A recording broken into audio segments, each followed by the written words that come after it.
अस्सलाम वालेकुम। 25 दिसंबर की मुनासबत से अगर प्रोग्राम का आगाज़ करें तो कायदे-आज़म के अफ़कार की रोशनी में पाकिस्तान एक ऐसी रियासत बनना था जहां सबको मसावी हकूक़ हासिल होते।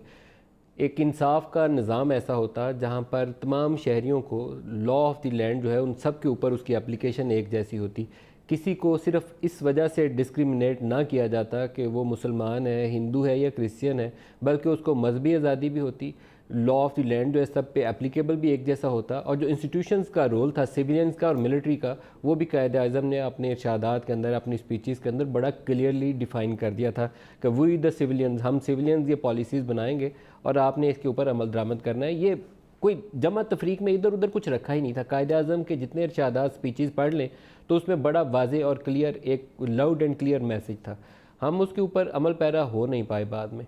हर गुज़रते वाले दिन के साथ हमने उसकी ऐसी तशरीहें की और उसके अंदर डिस्टॉर्शंस पैदा की, जैसे मुल्ला के हाथ में इस्लाम आया हो और इस्लाम के लिए हर फ़िरका अपनी मर्ज़ी के इस्लाम की तशरीह करना शुरू कर देता है। इस्लाम एक ही था, इस्लाम की टीचिंग्स भी एक ही थी, लेकिन मुख्तलिफ़ फ़िरक़ों ने अपनी अपनी मर्ज़ी के मुताबिक उसकी तशरीह करनी शुरू कर दी। यही हाल कायद-ए-आज़म की जो स्पीचेज़ हैं या जो इल्लामा इकबाल के फरमूदात हैं उसके साथ हमने किया।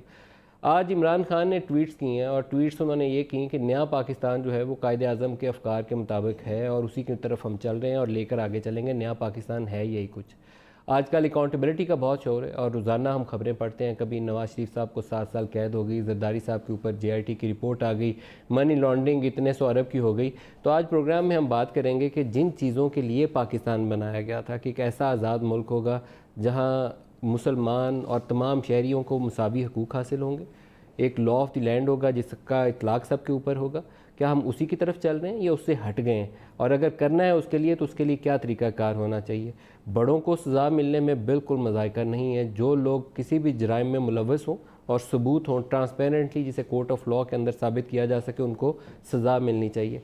लेकिन निज़ाम शफाफियत का हामिल होना चाहिए जिसके ऊपर कोई सवाल ना उठा सके, कोई उंगली ना उठा सके। नवाज शरीफ को सज़ा होने के साथ ही गुज़श्ता रोज़ से पाकिस्तान मुस्लिम लीग नवाज़ के बहुत से लोगों ने जो KP एहतसाब कमीशन के कुछ डॉक्यूमेंट्स थे उसको सर्कुलेट सोशल मीडिया के ऊपर करना शुरू किया, जहां पर पाकिस्तान तहरीक इंसाफ के कुछ लोगों की तरफ कार्रवाई का इशारा किया गया। कहीं मालम जब्बा माइंस का जिक्र आता है, कभी रिसोर्ट का जिक्र आता है, कहीं किसी दूसरे इशू का जिक्र आता है। तो यहाँ पर लगता यह है कि तफरीक हो रही है। एक जमात या एक पार्टी तो निशाने के ऊपर है, जो हुक्मरान जमात है उसके लोगों को अभी तक हाथ नहीं डाला गया। उसी का नतीजा ये हुआ कि आज PMLN ने 25 दिसंबर के दिन ही प्रेस कॉन्फ्रेंस करते हुए उनके लोगों ने यह भी कहा कि हम इन हाउस तब्दीली की तरफ जाएंगे।